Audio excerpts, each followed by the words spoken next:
Hello and welcome to the couch. Make yourselves at home. There's plenty of room. Thank you so much for joining us this afternoon. I'm Kosi. And I'm Chris. And this is the Real Couch Guys podcast. If you're new to this, we are your one-stop shop for movie reviews, news, and all things cinema. So this is how the show breaks down, folks. We spend the first half covering the biggest news stories of the week in the world of movies and entertainment. Then we go right into our movie reviews for this week's latest releases. But first, let's kick things off, as we always do, with this week's Box Office Roundup.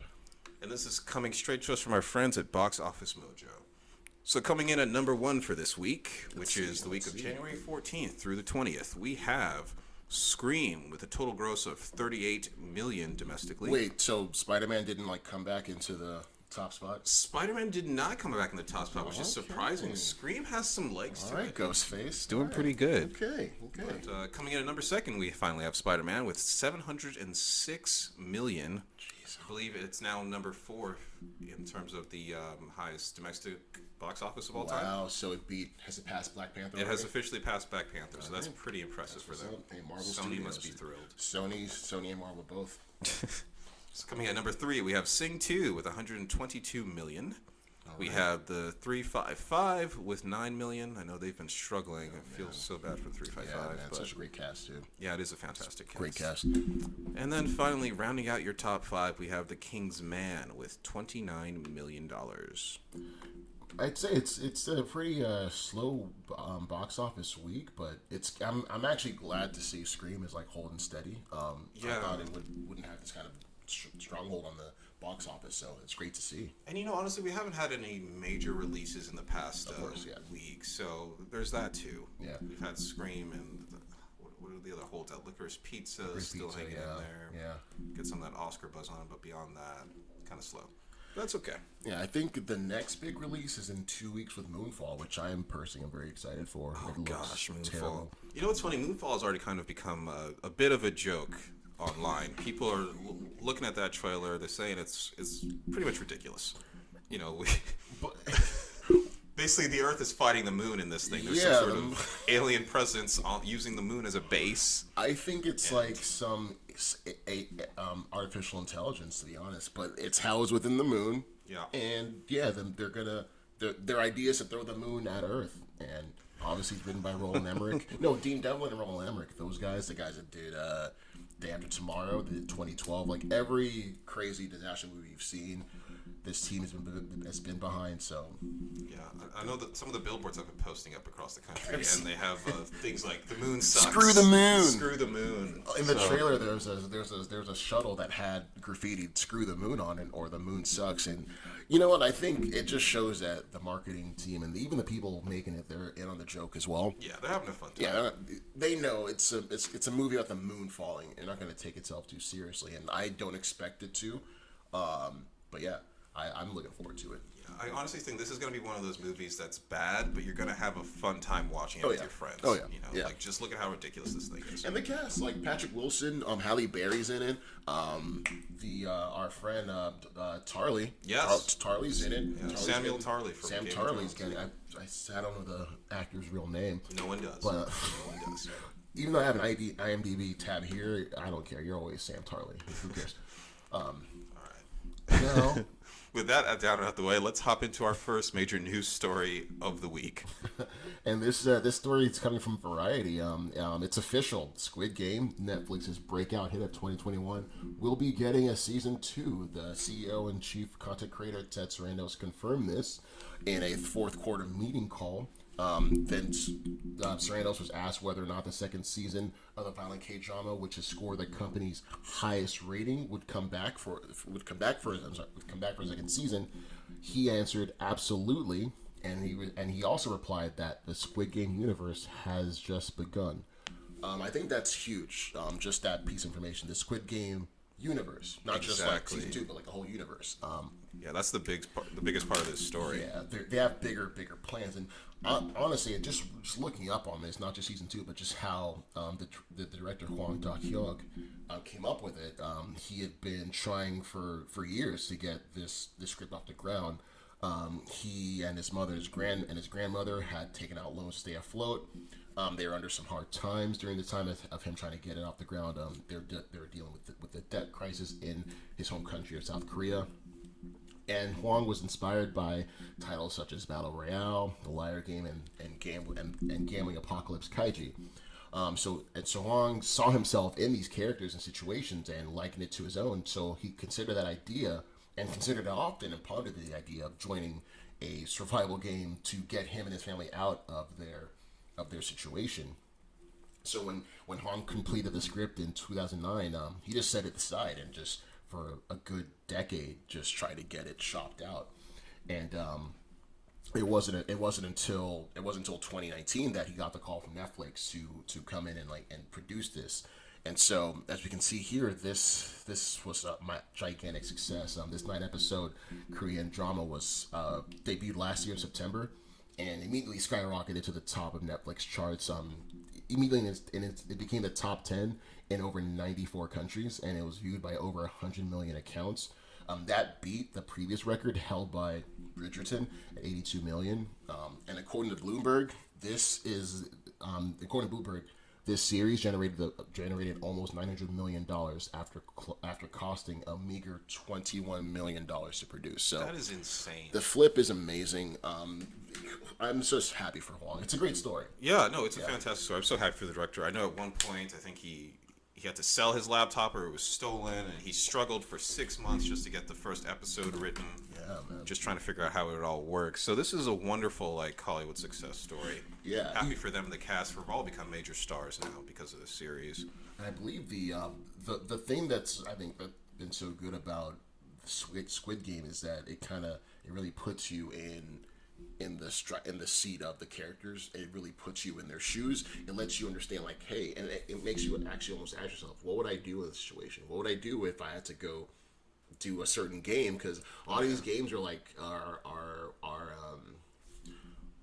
natural to them, are part of their own heritage. So what would I bring into my view on this game, and how would I bring my strategy in? And just seeing how different characters strategized and teamed up, and seeing it all come out, it made for great television, and just really compelling television, and just the world building it did. All that came together in just a really great season. So to see them not only have a 2, but we might just get spin-offs. I think the old man might get a spin-off. Main guy might get there are a lot of ideas for where they could go in a universe, not just season 2. Yeah, I mean, Squid Game has such resonate. It just resonates really well with the audience because of its take on this dark side of capitalism and wealth disparity between the haves and the haves-not. And people really can connect with that. They're kind of struggling with that, especially during this pandemic, where you have a lot of people that are unemployed. They're struggling. So Squid Game really, it kind of came at the right time, which is how these kind of stories happen, right? So you have a hit that comes out of nowhere because people just identify it when it comes in that right moment. Yeah. It's almost like Tiger King, the previous Same game. thing with Tiger King, yeah. It's just the right time, right content. It's something that we can all gather around and just talk about as a water cooler type show. So yeah, I totally agree. So good on them. I'm just excited to see what Squid Game has to offer. So what we got next, man? Yeah, so next up we have Black Panther 2. Production has been shut down once again. So Black Panther 2, Wakanda Forever, as it's titled, has been paused after Nakia actor Lupita Nyong'o and several other cast and crew members tested positive for COVID-19. This delay comes on the heels of another with Nyong'o's co-star Letitia Wright, having just recently returned to set following her recovery from a fractured shoulder and a concussion that she sustained in an incident on the film set in November 2021.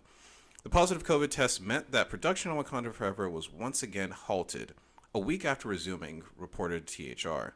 No details regarding the health of Nyong'o or other cast members or crew members were released. So, are you excited for this, Wakanda Forever? Is anyone excited for Wakanda Forever? Are fans out there, anyone? I'm excited, but I don't know. Is the world excited?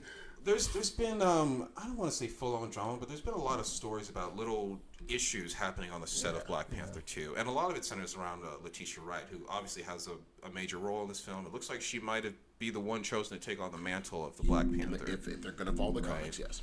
But, I mean, she's been facing issues since November of 2020. Because, I mean, at that point, she posted the infamous video on YouTube kind of questioning the COVID vaccine, questioning the safety of it.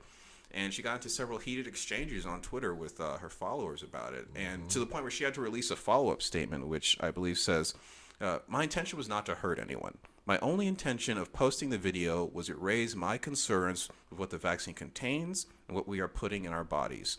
Nothing else."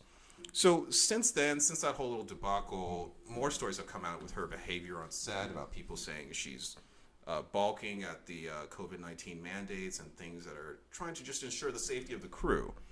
And it's kind of rubbed people the wrong way, kind of from a social point of view.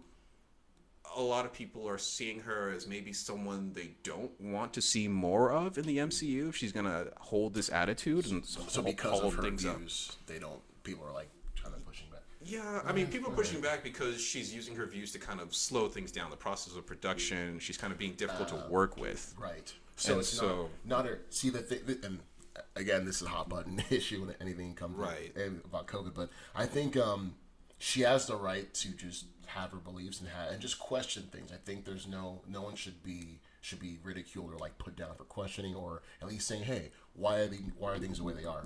Where it became an issue was it became a detriment to a project that she signed on, Right. a project that not only deals with her but other people, their crews or people that Huge amount of people, a lot of money, millions time. of dollars on the yeah, line. so she didn't think it all the way through in terms of like the effect that her comments would have moving forward.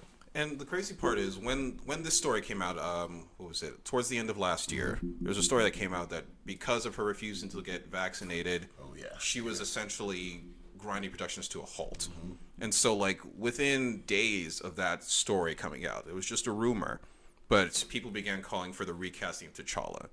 Because at this point, most of the internet knows that Siri, her character, Letitia Wright's character, will probably take on the mantle. And if we're not particularly interested in seeing more of her, Marvel's in a tough cookie. Yeah. why not bring back T'Challa? So, Kosi, let me ask you, how do you feel about the whole recasting T'Challa movement? Because a lot of people want to see that character back on the big screen, even if it's not Chadwick Boseman. Yeah, I mean, another curveball, huh? Okay, so the thing about this is, as a fan of, I'm a fan of T'Challa the character. Also, Chad Boseman, God rest his dead. But Yeah, I'm a fan of T'Challa the character, and I want to almost parrot what a pundit that I love a lot, John Campea, his view, and I kind of share the same view. Is I think Marvel's beholden to the character of T'Challa. What serves a character best? I think what serves a character best would be to recast and find someone who can tell the story. T'Challa meant so much to a lot of people, millions of people around the world. He meant so much. Chad as well, but the character and what he represented meant so much. So to see it, be not included, it seems kind of weird. That being said, this is Marvel, dude. It's Ryan Coogler also. Ryan Coogler just does nothing but bangers. Right. And if he's able, and he said he went back and did some changes and went back and tweaked the story for what the situation was. So in that regard, I do trust him. But I do wish they'd recast it. But I don't think it's going to sour my enjoyment of the film. I'm still going to watch the film. We're all going to see this movie. But I think it just had a little bit of a, oh man, why not? Why? What was the hold up? Why couldn't they just find a lot of actors? It's Hollywood. There's so many actors that would love to take on this role. They're big shoes to fill, honestly, but it's such an honor. It's a legacy. It's like, I think, obviously, sadly, it's tragic that Chadwick Boseman passed away, but Black Panther could be something where it could be like a James Bond, where it's a mantle. That's a great point. No one's ever batted their eye when we went from Roger Moore to Sean Connery to Pierce Brosnan to now to Daniel Craig. It was a mantle. And we were able to still tell the Bond story. So, I trust Marvel, trust Disney, but I just wish that they were able to at least bring T'Challa in. But again, at the end of the day, as long as it serves the story they're trying to tell, I'm cool with whatever they want to do. I think, look, the big thing about T'Challa is I respect the decision Disney made with, like, look, we have so much respect for the work he put in as this character. Oh, yeah, of course. We are going to retire the character. We're not even going to recast him. I understand that decision. I respect it. But at the same time, Black Panther it's become a cultural phenomenon. Yeah. And, there are so few black superheroes that everyone can kind of see and identify with that have this level of spotlight. So to think of a world without T'Challa, an MCU without him, without that character for kids to look up to is, I think it's a disservice. I think it would be wonderful because I mean, even to Chadwick Boseman's brother has come out and said you guys should recast. Yeah. I think that's actually how you would honor the character even more. Keep it going. But I would, I guess, push back a little bit. Like, but what if? Because Coogler had to like scramble and do this in immense circumstances. Like his friend passed away. No, it couldn't. And he had to just go and just rewrite. Like, what if like what? So what if what Coogler wrote works? Like, what if it's what if there's a way for him to do this, still honor Chadwick, and still have it because life goes on. The world just keeps spinning. Like, what if there's a way that Coogler was able to write it so that it was a cool little send off, or I don't know. We haven't seen that movie, but we're just speculating. Like, what if he did that? That's cool. I mean, but now we're also talking about changing the trajectory of T'Challa's character because an actor died. Most definitely. Who knows what we just lost? Because this wasn't the original plan for the MCU. Yeah. So I would have loved to see where T'Challa's character goes next, and I don't doubt that this rewrite, whatever Ryan Coogler has come up with, I'm sure it'll be great. I feel like people are going to really respond to it well in the long run. But it's hard to think of. It's hard not to think about what we lost. Right. A little bit of a tangent, but where I think that they were going was hinted in what they're doing in What If. They were saying a lot, like because Chadwick was able to. Chadwick filmed all of his voice recordings for What If, like well before his tragic passing. But they were having discussions, just asking, "Hey, what do you like? Where do you see T'Challa going?" And one idea Chadwick had, but what he was cool with was saying, "Hey, what if he went more cosmic? What if T'Challa what if he was able to handle stuff off world and still have a Black Panther on world?" Crazy, he said he thought this before he passed away, but maybe it was still in the back of his head, what if? But the fact he's thinking about that, so I'm thinking maybe they were thinking we could have T'Challa go cosmic, then have someone on world in T'Challa, just in Wakanda, holding it down. Whether or not that's what they were doing, who knows? It's just what I was thinking from watching What If. Like, if that was where they wanted to go, I would not have been super duper opposed. But that's reading into it a little bit. I don't know. I feel conflicted about that because the idea of Black Panther in space—that's really cool. But at the same time, I feel he wouldn't be Black Panther though. He would have joined the Ravagers. It would have been kind of like what T'Challa did. You're talking about live action that? Yeah. Oh, I don't know about that. Because there's still so much for him to... Like, if they wanted to explore that in What If, and its own animated series with this alternate version of T'Challa that goes into space, joins the Ravagers, helps defend the galaxy, that's cool. But, as far as live action go, I'd rather see him on Earth, maybe even carrying out Killmonger's vision of helping... Well, not the way Killmonger envisioned it, but actually helping African-American communities... and helping other Africans within their own continent, kind of bolstering the world with Wakanda's technology. So finishing what Killmonger wanted to do, but in a much better way. In a benevolent way. I feel like there's so much more to explore there and so many more themes. So I don't think we need him to leave Earth just yet. He still has work to do.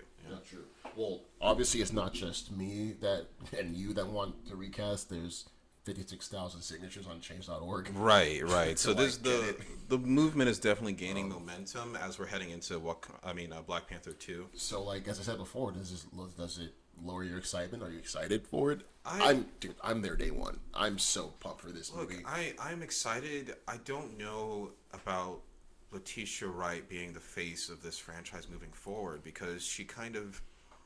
Let's be real. Her public image has soured a little, and I'm not saying that she can't fix that. I'm not saying it's irreparable. It's just, is this the face of your franchise right now? Is this who you want to put on every poster? You know what? You know who I would vote for the face? Who? M'Baku. Here's why.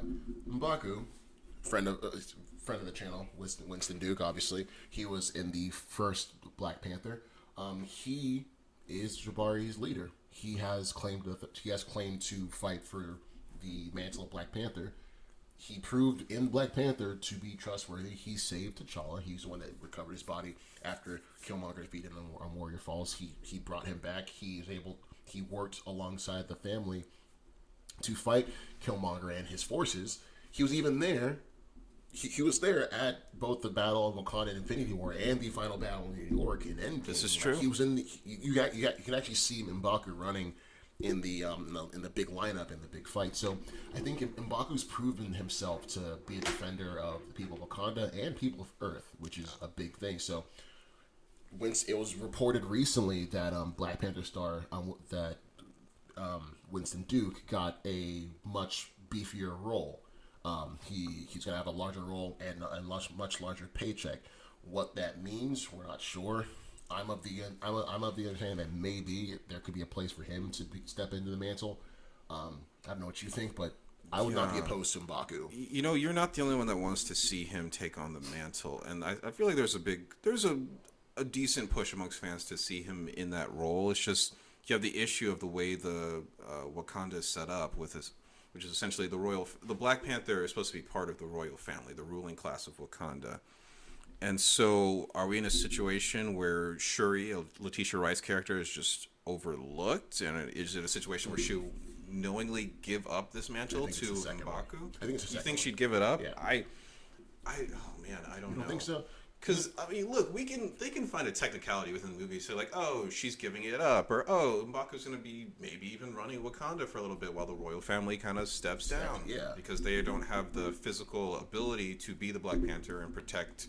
I mean, because that's what the Black Panther is at the end. He's supposed to be the protector of Wakanda. Yes. Right? Yes. And if the leader isn't strong enough, which is why they have their tribal combat to decide who's in charge, if the leader isn't strong enough to take on that role, maybe someone else should step in. So I don't know. That's what, and rumored, but that's why this will be a perfect opportunity for a wild card to be thrown into the mix. There are rumors, it's been heavily rumored and talked about that Namor is in this movie to step in and be in the middle of this whole conflict. Hey, tell us a little bit about Namor, Coast, if you know it. Yeah, so Prince Namor, he is a Submariner. He was actually, in Marvel Comics, considered to be the first mutant. He's been around since like the 1920s, and Namor is, people make fun of him, but he's kind of like Marvel's version of Aquaman, but predates Aquaman. So he has Atlantean and human ancestry. He's seen more of like a villain at first, then anti-hero, then becomes kind of a hero. But he has, his whole history has been very, very it's very colorful. A whole lot of connections to the X-Men. Okay, a whole lot of connections. That's to X-Men. Interesting. A lot of connections to Fantastic Four. So the rumor is that Atlantis, the city of Atlantis, is going to come into the mix, knowing that Wakanda right now is under some kind of leadership turmoil. Fascinating. Going to come into, and somehow the Atlanteans are privy to this and are going to now use this as a time to strike. Now, see, I think that kind of lends to the M'Baku discussion, because it kind of seems like, okay, if Wakanda is under attack by Namor and Atlantis, and they need a strong leader to defend them, I think that is a reasonable time where you might say, hey, M'Baku, we need you to take on the mantle, because Shuri is more of she's more of the technical side of things. She can't lead us into battle in that way, but she has her technology and she will be useful, but we need you to kind of lead the charge. You know what I can totally see happening in Black Panther 2? Maybe like third act, Atlanteans are like, again, this is all, we haven't seen the movie. Theorizing, right? See, I haven't seen the movie, but I wouldn't be surprised if Atlanteans are attacking. Shuri is like, Shuri then, she sees it all happening, and Shuri just realizes, wait, I'm a better inventor. I serve Wakanda better as an inventor and maker of these stuff. Looks to M'Baku, I trust you. Like, she entrusts it to him. Like, hey, you're the one to do this, but because you can serve that purpose better.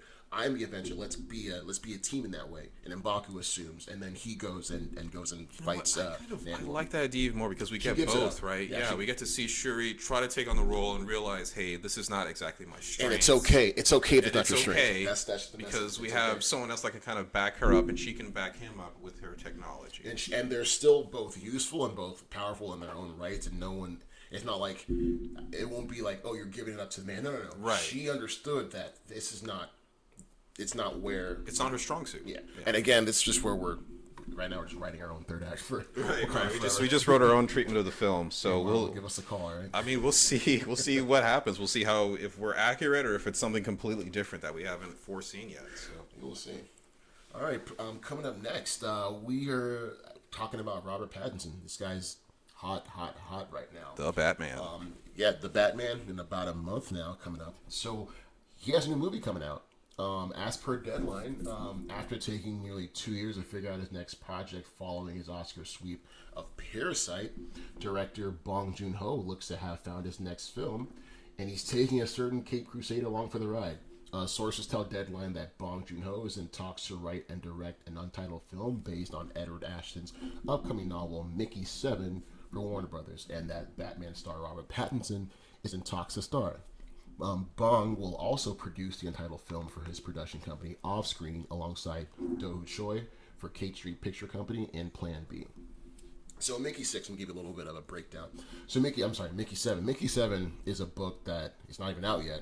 It'll be published in the first quarter of 2022 by St. Martin and Macmillan Print. And the film is inspired by this novel.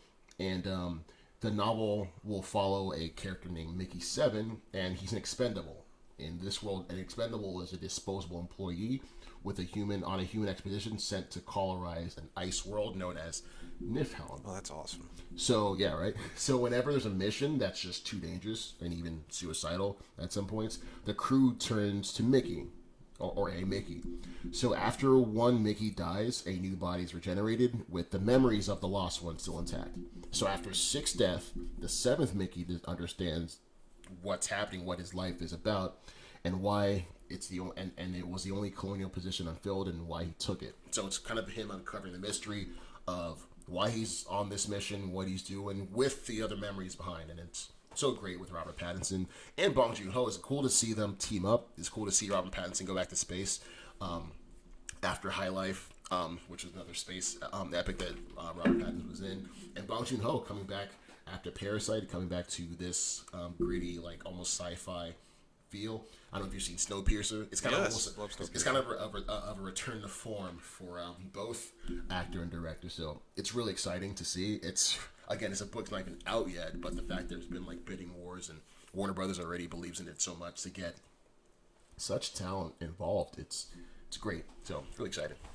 I love this premise. The idea of trying to colonize this ice world is actually really fascinating to me. And like they, instead of like sending robots, they make just replicas and just send them. So we got a little bit of a Blade Runner vibe going there. That's really cool. I mean, Rob Pattinson, look, as soon as the Batman comes out, he's already a big star because of Twilight, but people, they doubted him, right? They kind of looked down at him like, oh, he's the Twilight kid. Twilight but, boy. what does he know? But he did a lot of indie films during that time between now and between Twilight and the Batman. He's done a lot of indie.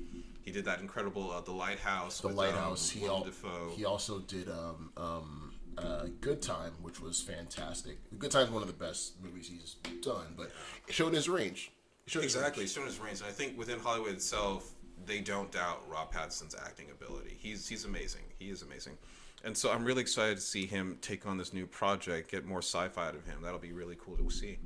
So so what are your thoughts on it's almost like a Hollywood tradition for them to like bid and try to get their hands on unproven concepts or unproven projects. Like, this is a book that's not even out yet.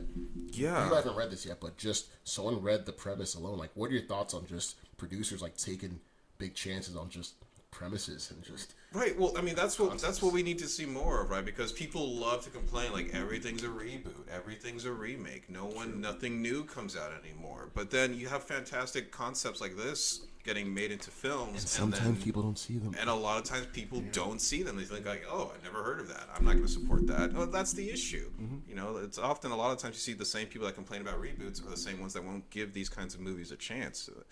And it's fortunate that we live in the golden age of streaming, because a lot of creators are getting the phone call like, hey, we want to option your project. Like, hey, we want to put this into production, because there is a huge grab for content right now. So creators are very fortunate, and I feel like as film goers need to give more chances to these unique projects, you know, these indie films, these bizarre out there worlds that people try to give us and show to us, and we're just like pushing them away. So yeah, I'm glad to see this project is getting made. I can't wait to actually watch it, and you know, thank God it's not another reboot. Yes. Look, I love reboots. I fall in a different category. I would watch a reboot of Back to the Future. I know that's blasphemous, but anything can be rebooted and done and repurposed for a new generation or to tell a new story to tell or have a new voice be told. It's all about execution.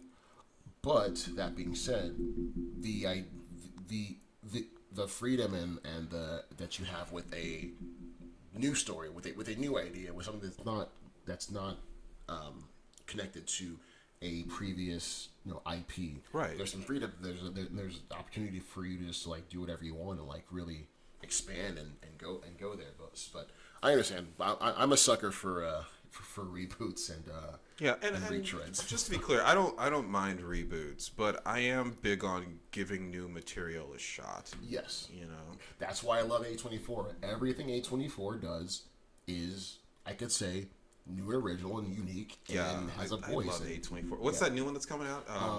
Everything Everywhere All at Once. Yes. With starring Michelle Yeoh. If you have not seen the trailer for that, you need to hop on YouTube and watch that trailer. Everyone's on a multiverse kick right now. Yes. So even A24. That is a really exciting looking multiverse movie. I can't wait to watch that. When A24 gets on the multiverse kick, stuff's like really coming together. All right, so what's next, man? Yeah, so moving on to our final news story of the day, we have the Batman. Already, okay. Yeah, we're moving today. We have the Batman. So, look, we've already had 3 trailers for the Batman. We had a new music selection came out this week as well. Dropped the new track for Batman's theme. Right, and then I kind of wanted to take this time to talk about the Batman in general because it looks like this movie is going to launch its own kind of separate little new Batman universe because look, we have the Gotham series coming out and the Penguin series coming out. In case you guys didn't know about this, as far as the Gotham series goes, Jiri Hanji, am I saying that right? The creator, Hanji, yes. The creator of Joe Barton will take over as showrunner on the Gotham Project, which is a spin-off of the Batman. Barton steps into the role 2 months after Sopranos and Boardwalk Empire veteran Terrence Winter exited the show over creative differences. So the Untitled show, ordered straight to series in July, is designed as a companion piece to director Matt Reeves' Batman, starring Robert Pattinson in the title role. Reeves is among the executive producers of the show, which will feature and examine the corruption in Gotham City set up in the film. The series is part of Warner Media's effort to build a new Batman universe across multiple platforms. At DC's Phandom event last summer, Reeves said the series would be told from a crooked cop's point of view and would serve as a prequel to his Batman Year 2 movie. The story is actually a battle for his soul, Reeves said at this time. That's awesome. So that's really fascinating. Awesome. I didn't know that part. I think we're going to get a much better take on Gotham than we did in the CW show, which people, are pretty mixed on, But so this, I don't know, because what do you think about this Gotham series kind of spinning off of the Batman movie before it's even come out yet? You know what I love about this? It's the point of view they're taking. This isn't going to be a show about, hey, look at all our rogues, all your villains. Oh, look at this. No, it's going to be focused on a detective, a crooked detective. Again, another theme, a crooked cop, another theme that you'll see in Batman. And just about, I love the fact that the story is a battle for his soul. It's a battle of how this guy deals with the fact that, like, do I uphold justice, or do I do what this corrupt system is telling me to do? And to have this detective just struggle with this, and also have in the backdrop Gotham and Batman and all this rogues gallery, it's such a great story to have. It's a way to ground us. I love how it grounds us. I love how Matt Reeves just takes, even going to the shows, he's trying to ground the viewer into the world of Gotham, and just to have us be in the driver's seat and be in the point of view of a cop, but also a cop that's like having such a struggle. It's just, I think it's ripe for great storytelling, great for great beats here, and I'm really excited for this show and just what it can do, and the fact it's going to lead into Batman, so we can go watch this series and then come back again and watch the Batman as a sequel story is also awesome. Yeah, I really love the crooked cop angle because, like with Gotham, with the CW show, we have Jim Gordon as the main character, which is cool. But obviously, Jim Gordon, he's a hero. He's a good cop. We've always seen good cops. Thing. Yeah. So to have a crooked cop's point of view, that's interesting. That might be a kind of a segue to look at the. And he's the main person in the show. He's the focal point. Right. So that's a great way to look at kind of like the villains maybe he's working with, or kind of like slide. Who knows what's going on there? There possibly be definite opportunities for cameos, Right. huge cameos probably. So Which leads us into the second spin-off of the Batman, which is the Penguin series. So Colin Farrell has officially signed on to star in and executive produce a series spin-off of the Batman in which he would play the Penguin. And this is coming to us from Variety.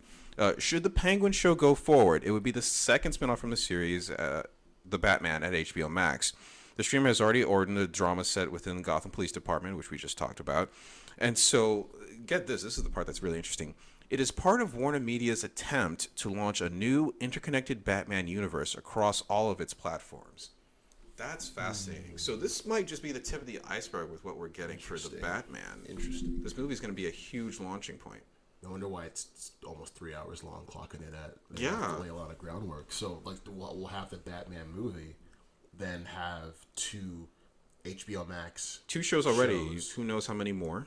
And then I guess it'll again take the.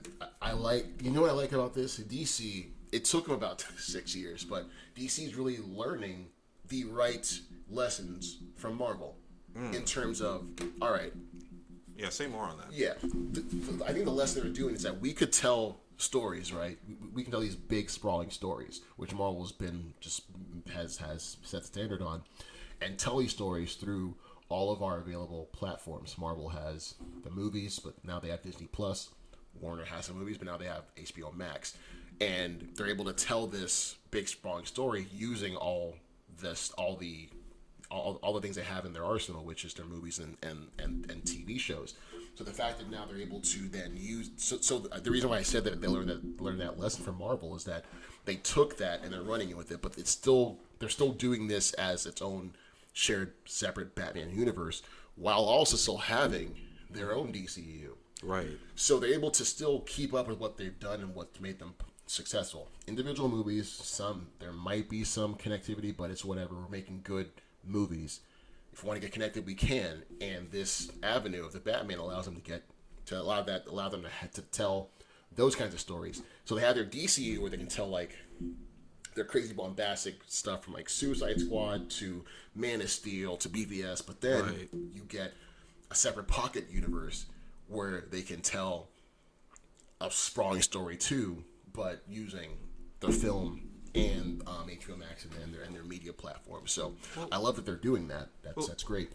Let me ask you this then, because look, we have Flashpoint coming out in a few months, right? Yeah, Flashpoint. And so, in case you guys don't already know, Flashpoint, they're going to feature Michael Keaton's Batman. Michael Keaton and Ben Affleck's Batman. Both of them. So it looks like we're going to have a multiverse situation where the timeline will be changed. Maybe the events of Man of Steel didn't happen, or maybe Wonder Woman or Aquaman. Maybe we don't know how the universe is going to look after this is over. And I think the big question is, will they bring in Robert Pattinson's The Batman? Will he have a role to play in this film? Will it change his universe? Will it affect Gotham and the Penguins? Well, actually, no, those were prequels, so they won't affect those. But will it affect them moving forward if they get multiple seasons of this show?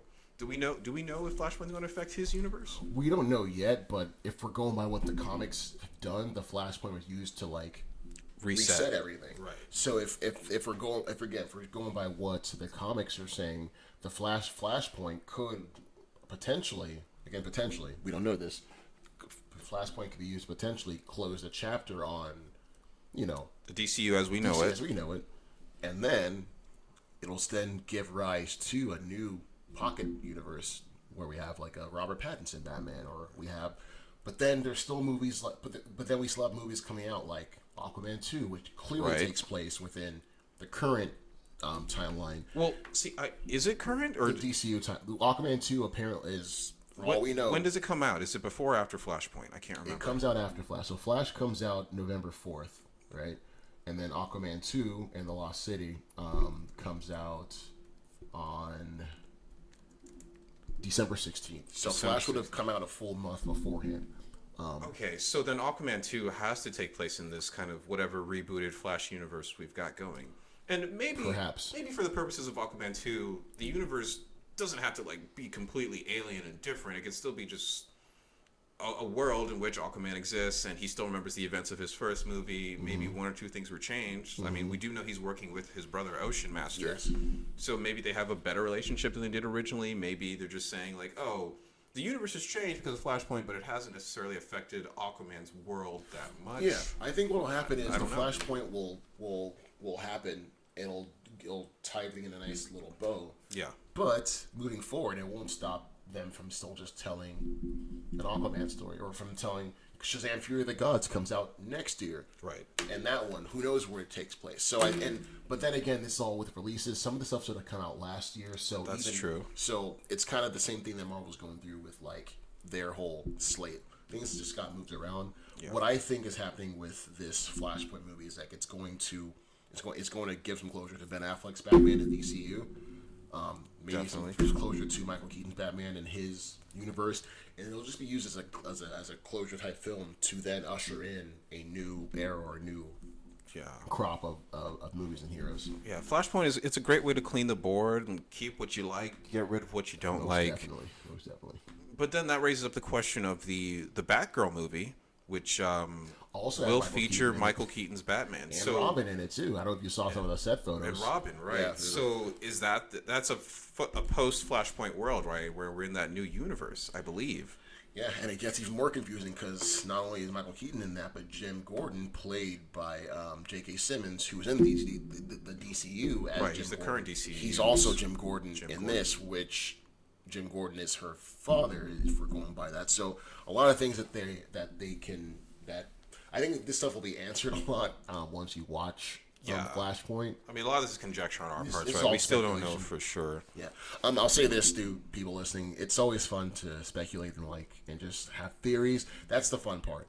Theories and speculation are fun. They're what make this space. They're what make this whole punditry fun. But I'll say though, anyone listening, do not.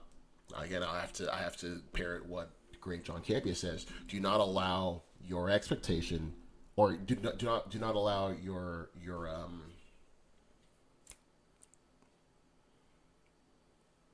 What are we talking about? Preferences or what you want to see happen on screen? I can't say it as good as John did, but you should not let what you want to have happen, your expectations, become what Needs to happen for you to enjoy the film. Yeah, it shouldn't be the end all be all. You should speculate. You should think to see what you want to see in a movie, but you should try to leave that at the door before you go into a movie and enjoy it for what the movie is. Right. I think that's a golden rule, even with Phandom, because we've seen it a lot from WandaVision with Mephisto to like No Way Home with all the maybe like all the cameos that maybe happen or not. But I think it's good to always have that sense of like make sure you keep your expectations in check.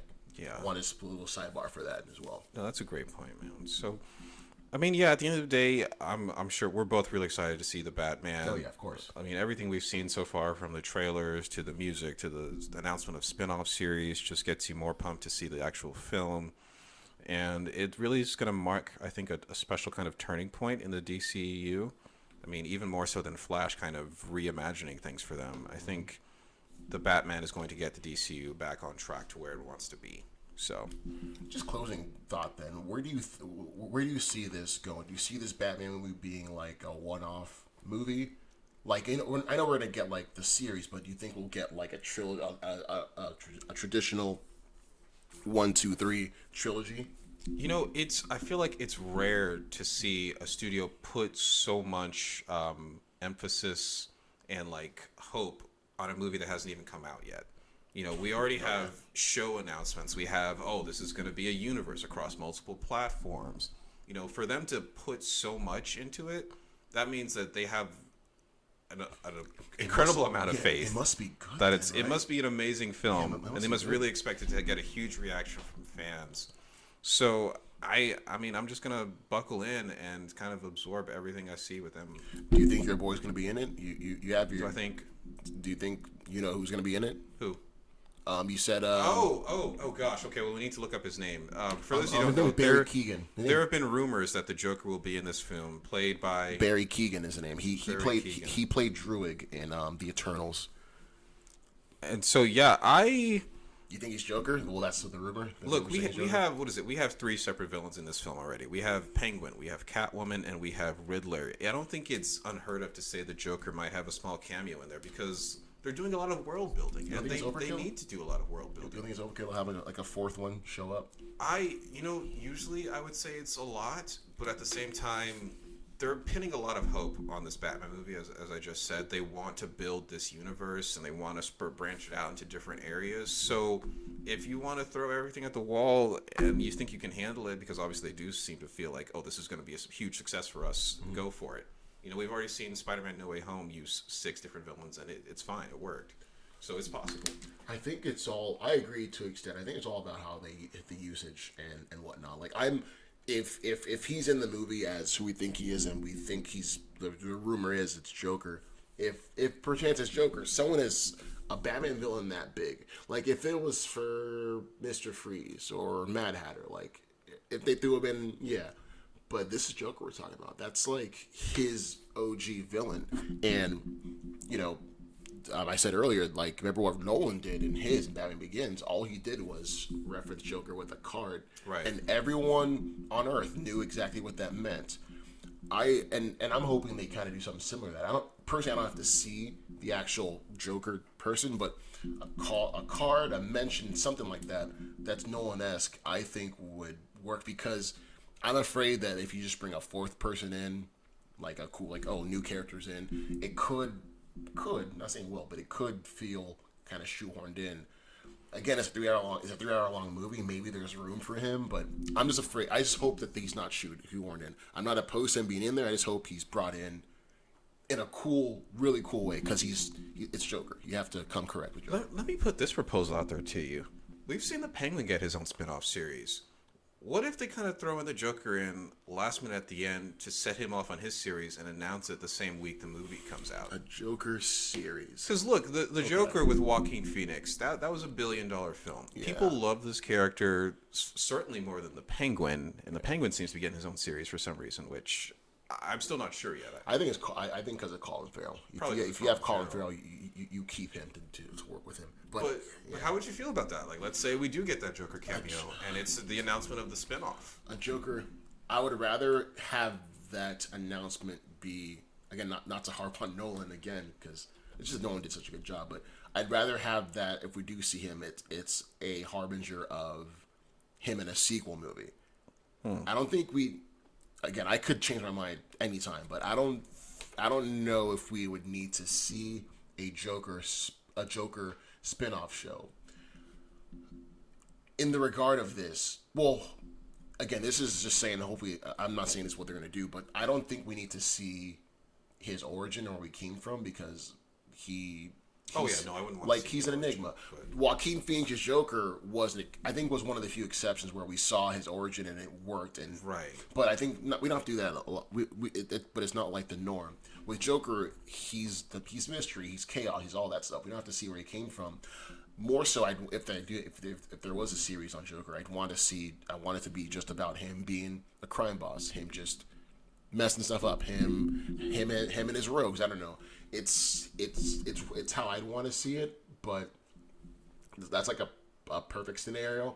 I think the Joker is better for cinema and not for long form storytelling, because what's there to discover about him? He doesn't want you to know this stuff about him. That's fair. He's a force of nature. That's really the thing about the Joker. There's a little bit of mystery to him that you can appreciate. Like that's what endears him to us. Most famously in Nolan's film, we had a situation where the Joker was making up his origin story every single time he would retell it. Yeah, it was always different, and that adds so much to the character, because you don't need to know. It adds this mystery and this danger to him that kind of draws people in. Yeah. But then even with the Joaquin Phoenix film, we kind of related to that Joker well, because he was very grounded in reality, and it dealt with mental health and wealth disparity. He was a victim. He was a major of the system victim. to an extent. Yeah. But then at a certain point, he kind of turned to criminal activity when he bought into what society was putting into him. So Yeah, and I don't want to blame society on that because he still made his own choices. But at the we same say time, society it's like, with quotation marks. So yeah, you can sympathize with him. You might not agree with him, but you can understand, like, oh, I understand why this character is the way he is. And I think that's the real key to a good Joker story. You know? yeah. No, we're super excited just for all of DC stuff. We got a little tiny tangent, but we even got Peacemaker out here just making some noise for Peacemaker's DC. doing great for DC right How now. great too. is John Cena? No, he's Isn't John Cena fantastic? he Oh, is John Cena. fantastic in the series. If you haven't watched Peacemaker, it's on HBO Max right now. The first 4 episodes have been out, and people, I mean, the response has been huge. People love the show. It is hilarious. It has a really intriguing mystery to it, and we're just seeing John Cena at his best. So It's the first time I've ever seen that I've wanted to level with and feel bad for a douchey bro that murders yeah, minorities and stuff and, Yeah, no. and brags about it. It's like, it's crazy how James Gunn did that. And he did it within 4 episodes. We're like Right. endeared to him. Like we're rooting for him. because if you're familiar with the Suicide Squad, you know he was kind of a douchebag and he eventually became an antagonist in the film. And murdered Rick Flag. Yeah, he killed of Rick course. Flag. Screw that guy. And so you have James Gunn taking this character and kind of really humanizing him and showing more for his character arc, saying, like, he wants to move beyond just being the killer, and it's really fascinating to see and funny. Yeah, So, and on top of that, he's asking himself, "Why am I a killer? What makes a killer a killer? Is it his upbringing?" And we're finding out slowly but surely, maybe it is his upbringing. Who knows? So yeah, he's really questioning his whole crusade for peace because it's not exactly peaceful, is it? The way he's going about it. So no matter how many men, women, and children he has to do to get it, is it worth the men, women, and children to Right. get it? And it's cool to see James Gunn ask the character these questions, and we're seeing just it all play out in his head as he's going. And yeah, it's just a great series. If any of y'all have not watched, it's on HBO Max. It premieres new episodes every Wednesday night. So check it out, guys. And so, guys, with that down and out of the way, let's move into the second half of the podcast where we do some of our movie reviews. So this week we're going to be talking about Scream and Licorice Pizza. So I think we already kind of hinted at this a bit earlier in the podcast that Scream has done surprisingly well for the studio. No pun intended. Yeah. Really an unexpected hit amongst fans. And so, Kosi, what do you think it is about this new Scream? Because this is Scream 5, technically. They're calling it Scream, but it is the 5th film in the franchise. Those are naming conventions, huh? Yeah. So what do you think about the film, Kosi? Oh, I loved it. I am a Scream. I'm a Scream fan. I'm a Wes Craven fan. Scream obviously is his landmark film series, and yeah, just going into Scream, I didn't have like high expectations. I'm not like a big you better impress me. No, I'm a big trailer guy. The trailers sold me. I like the story. It's always a new crop of kids who are being stalked by Ghostface. There's always a reason behind it. I know this. I know the rules. But again, and one of the characters, as Dewey said in the trailer, this one feels kind of different, and it did. This one was the most meta and most self-referential Scream in the entire franchise. Scream, and that says something a lot coming from a franchise that is prides itself on being self-referential and really deep into Easter eggs and whatnot. And I just loved just what this movie was able to do and was able to say currently about horror culture, what we like, what's big right now in horror, and also fandom. I love every movie in the series has had some kind of commentary on what's going on, and then this Scream was just a commentary on not just fandom, but how fandoms can get, dare I say, toxic and get out of hand. How people want to write their own. People believe they can write their own and even better stories in like Hollywood, and how Hollywood's getting stale and monotonous, and also just and how we view horror. What's considered horror? What's considered elevated horror? One character said Jordan Peele rules. That's because he does, because he's been able to put his stamp on horror by doing it from like a social way. There's social horror, there's elevated horror, and there's horror where you deal with people not only being stalked by a monster or a ghost or a demon, but people dealing with family struggles. So where you get the Hereditary, so where you get the Babadooks, and those it was cool to have those get their shouts out Love Sydney Prescott, seeing her back again. Love seeing Gail Weathers. Love seeing Dewey Cox. All of them from Ned Campbell to Courtney Cox to David Arquette. The three OGs did such a good job. The new crop of kids, I want to give a first shout out to the sister Tara, played by Jenny Ortega. Oh, Jenny Ortega was great. Was amazing. Jenny Ortega she's blowing up. She's blowing up. She was in Babysitter Part 2. She's actually gonna be Wednesday Addams in the Addams Family show. Excited to watch that. She has a new movie called X, also from A24. X is about a side note. X is about a porn stars, a porn company that goes to a bit like a abandoned house to shoot, and spooky stuff happens. The house is on the property of witches, and they're up to no good, and they have to. Do we know what role she's playing in that? She's the girl that wrote the okay, the I was script. about to say, because she's not seeing her as a porn star would have been strange. Would have been a little bit. Yeah. Yeah, but anyway, she's amazing. So she has such a great career coming up. So she was great. Love Sam. Sam, her older sister. Jenna Ortega's older sister, Sam, played by Melissa Barrera, was a great anchor for just being the main. She's now the new final. They're both kind of new final girls, but they both shouldered that role. Love the Meeks Twins. One played by Mason Gooding was the older Chad Meeks, and let me see his sister. I just love these two. They play the niece and nephew of Randy Meeks. He was Jamie Kennedy's character in the original Scream movies. I love their characters. They were just great movie nerds and horror film nerds. So they are able to bring, especially Mindy. I think Mindy's her name. Make sure I have this up here. Played by Jasmine Savoy Brown. Yeah, they did a great job. So I liked this new group of kids. What I love most though were the kills. I think Scream has always prided itself on the kills. I always look for that. I look for great sequences. Scream 4, which came before this, had great sequences, but I think this one in total had some of the best kill sequences in this series. I think they had some like all-timers in there, not just from the goriness, but just from how inventive and how scared and how much they put you in the space of the people being stalked. So I loved it. I guess could we go into. Well, I've shared my initial thoughts. Well, I want to share my initial thoughts, but then you want to share your thoughts? Oh, sure, yeah. So obviously, I'm not as deep into the franchise as you are. I remember seeing the first one like years ago, but since then I kind of fell off. But the great thing about this one is I feel like you didn't need to kind of have all that background to appreciate it. This was still a really fun kind of murder mystery where you're trying to figure out, okay, who is it? Who are these killers? How many of them are there? Yes. We don't know for sure. So that was a really fun side to it, and I appreciated seeing those older characters come back, even though maybe I don't necessarily know every aspect of their backstory, but I can appreciate who they were and what they kind of lent to the newcomers taking on the mantle of the leads in this movie. I mean, like you said, Jenny Ortega was fantastic. The opening sequence, I think, was really well done. I love how they modernized it with the use of the cell phone, unlocking the door.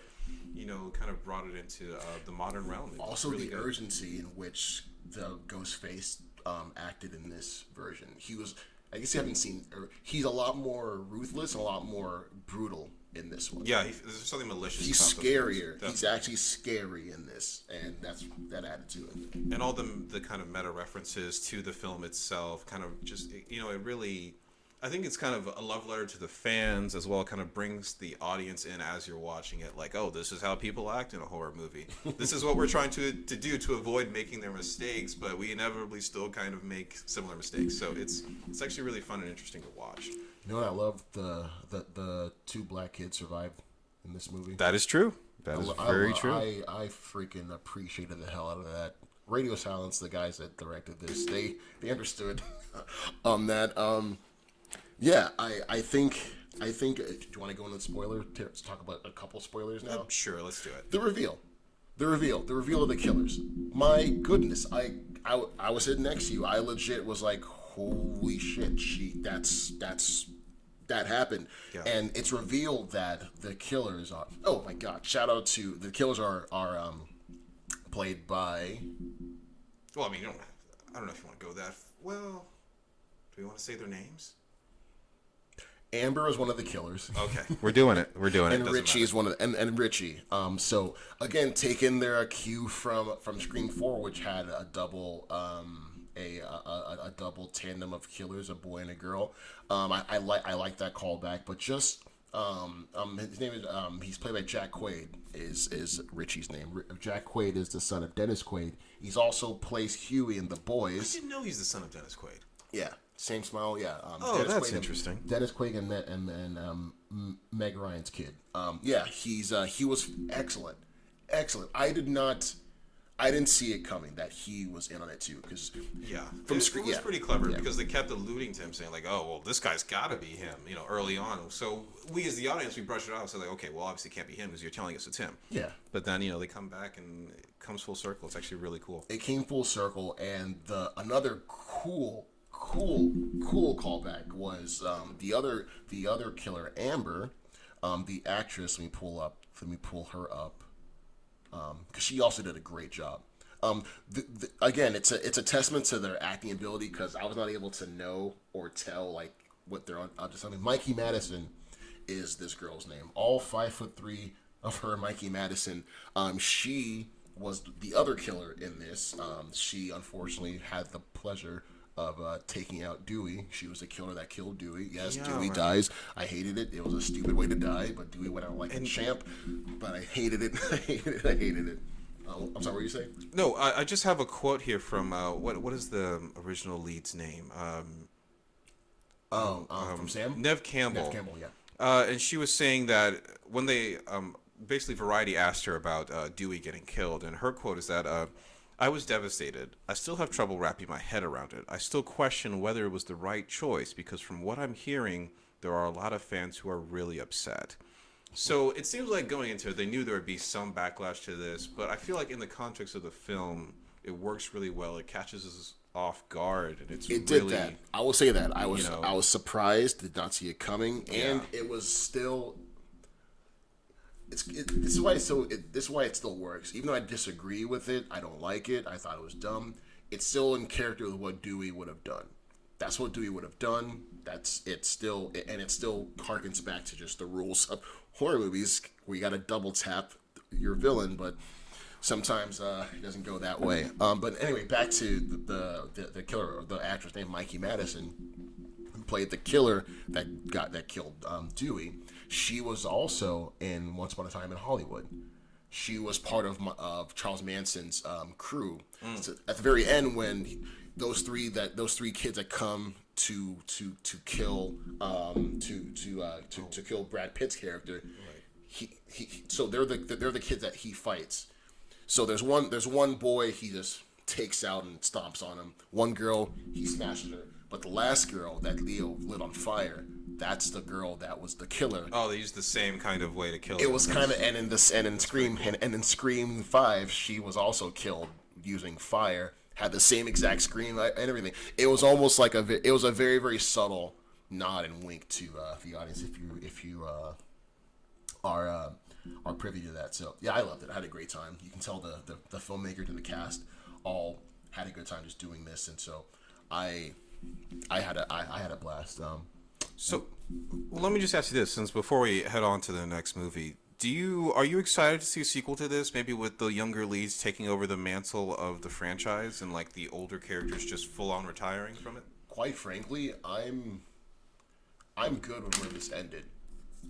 Oh, you don't want to see any sequels? I think it's good where it ended. The reason why it's there, any and every person that could come back that wants to have revenge has come back, has had revenge, has gotten killed.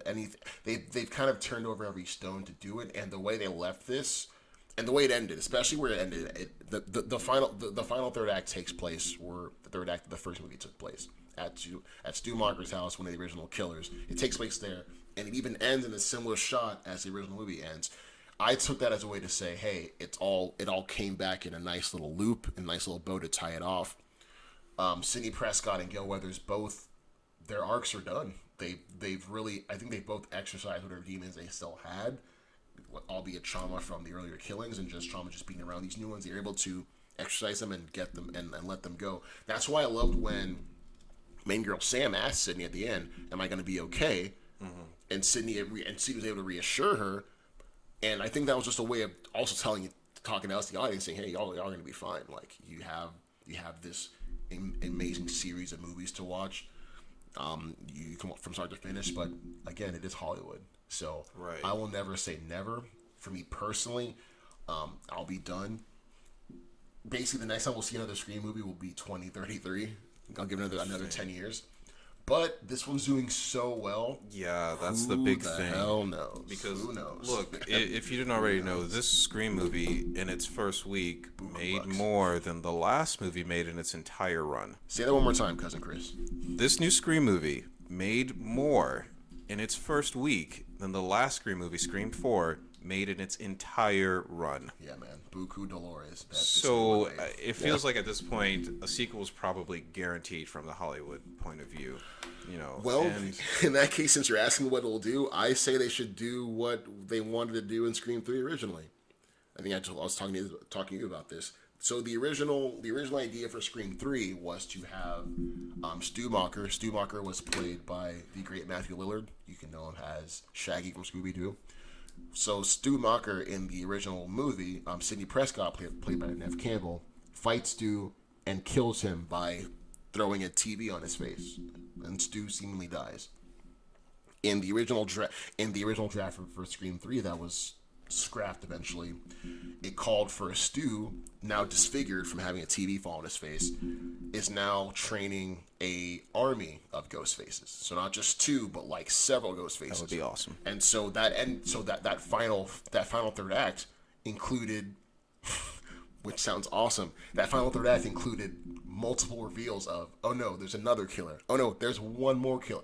It's pandemonium, and I think that would have been cool. Yeah, I think that would have been pretty cool to see. Just watching that pandemonium go out. But again, speaking of that, I would have actually been cool if we saw in this new one that there was a third one. A third killer. A third killer. That would have been awesome. I think that would have been great. If it was revealed, no, there's still one more, and we're not sure, and it could be anybody we just saw. But yeah, I for a Scream 6, I would not be opposed to having Matthew Lillard come back. Matthew Lillard has not left the public eye. He's still relevant. People love him. He's Shaggy. Ultra Instinct Shaggy. Shout out to Ultra Instinct Shaggy for being a thing now. So yeah, I think if they wanted to bring him back, I think the actor would be cool with coming back. So that's just one concept. If they did that for a 6, I'd be game. But maybe just leave it alone for a little bit. Let it enjoy all the love it's getting before we start going to sequelitis. But it's probably already too late, right? All right, good stuff, man. Well, fair enough. Let's move on to our final review for today. We have coming up next. You have a doozy. The Oscar buzzing Licorice Pizza. All right, man. Let's just call it what this is. Let's just. Oh, you want to start off with this? Let's go ahead and shoot that elephant in the room. Yeah, let's bring him out. While this movie is getting plenty of Oscar buzz, we need to follow it up with this disclaimer. This movie is about a pedophilic relationship between a 25-year-old woman and a 15-year-old boy. So yeah. Again, I'm a big trailer guy. So the trailers for this movie I thought were fantastic. I thought they were great. It really sold me on just it really sells it as a coming of age like love story between these two crazy kids, and like I really felt that just in the trailer. Not going into the movie. First off, for the most part I enjoyed the movie. I did. I believe it's well shot, it's well acted, and I think it's well paced because it's a slice of life movie. Slice of life meaning it's not really like a plot. You're just kind of watching character that you may or may not like just go through life, and you're just going with them from scene to scene. And that's what this movie was. So those kinds of movies kind of sort of ask you to like. It kind of hopes that you like whoever it is you're watching.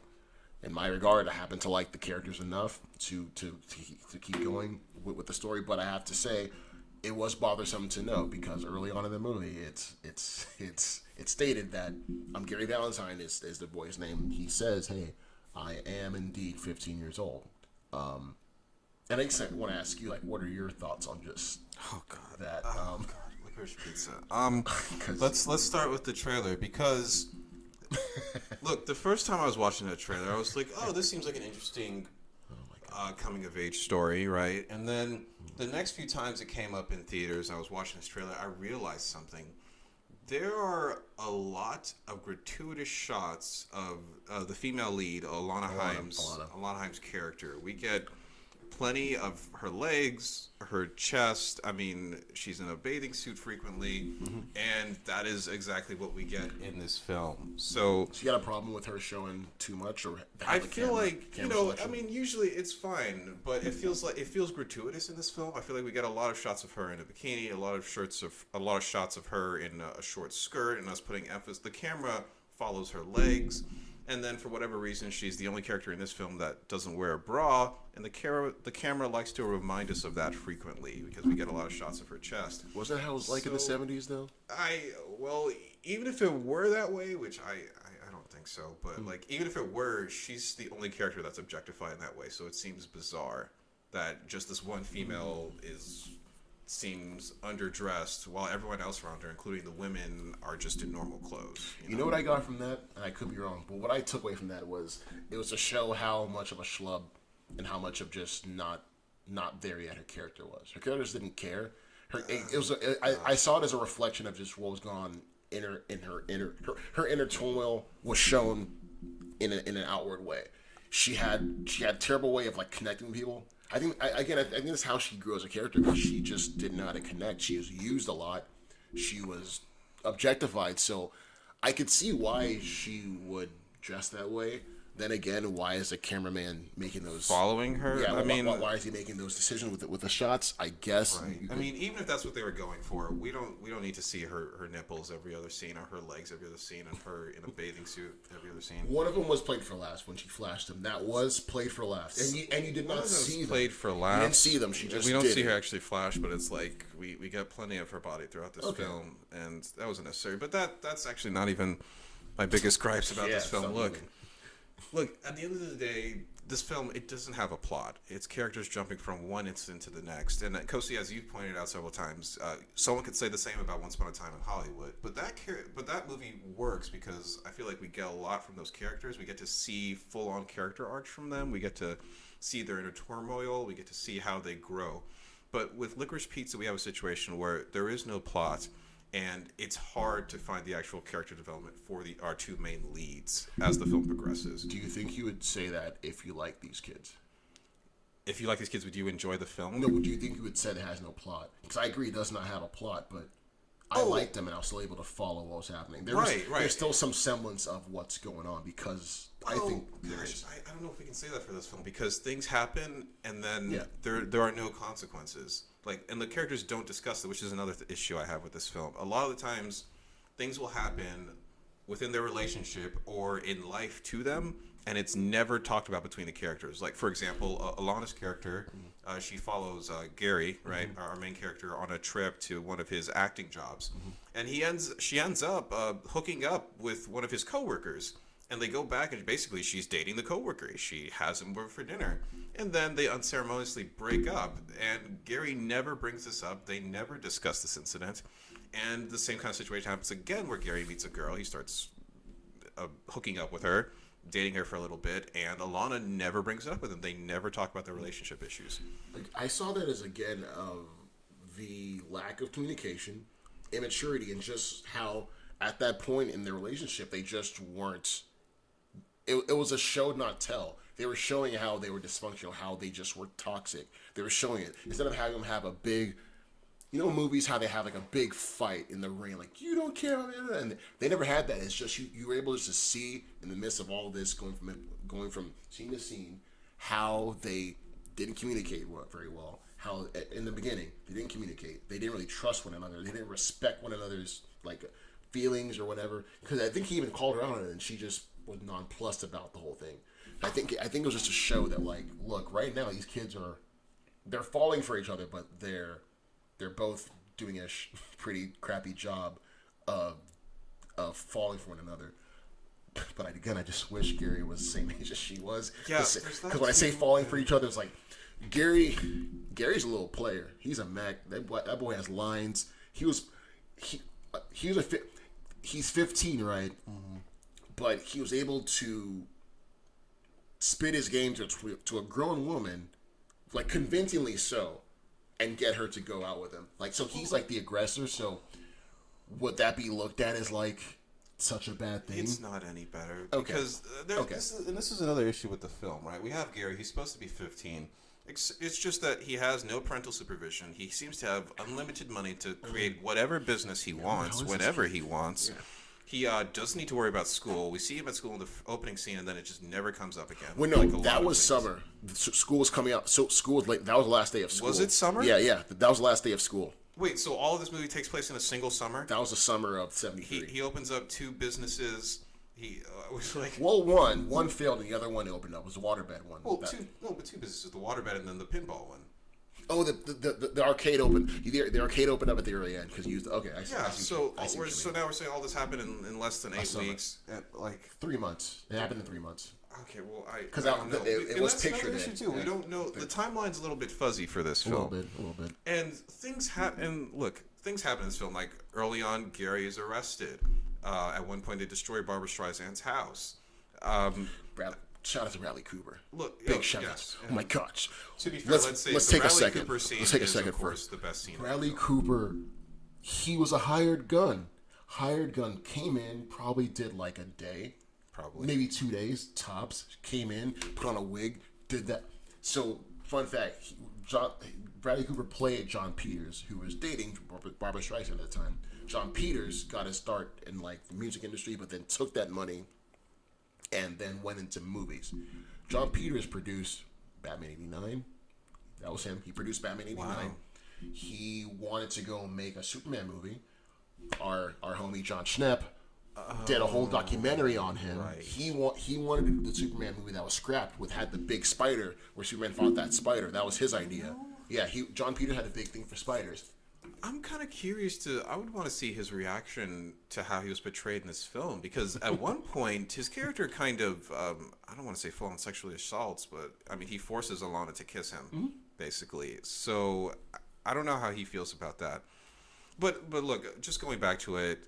I have to add, and he's responsible for the spider thing in Wild Wild West. Oh, well, right, there you go.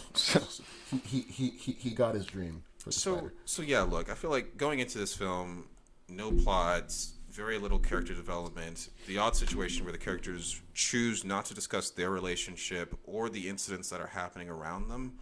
For those reasons, this movie just didn't work for me. But I am glad that it worked for you. I'm glad that you still enjoyed it. Oh yeah, I enjoyed it, but I also, just because I enjoyed it doesn't mean I'm not privy to the glaring issues.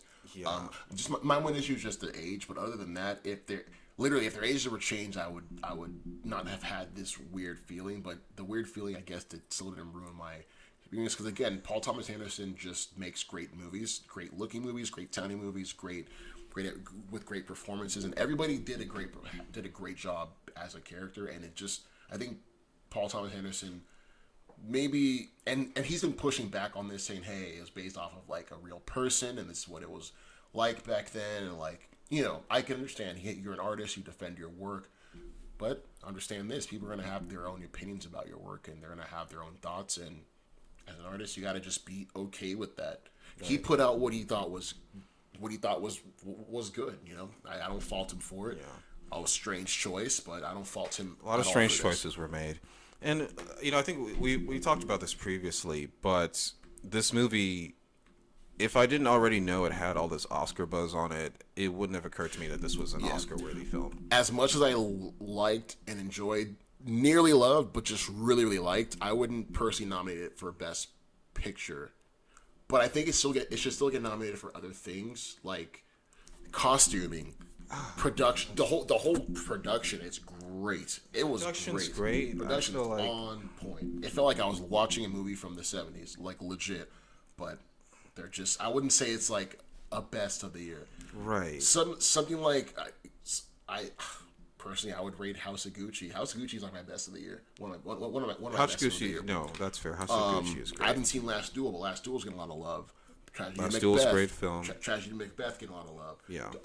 Nightmare Alley, which still need to watch, getting a lot of love. Like, there's stuff that, like, See, and it's so bizarre to even include Licorice Pizza in the conversation with those films, because you look at the caliber of filmmaking that goes into those other ones, and you're like, why is this here? Why is this in this category? Again, I'll defend Paul Thomas Anderson's work on Licorice Pizza. It's because it's a simple story. He took a simple thing, boy meets girl, boy meets girl, and they fall in love. Simple concept, but he took it and kind of stretched that.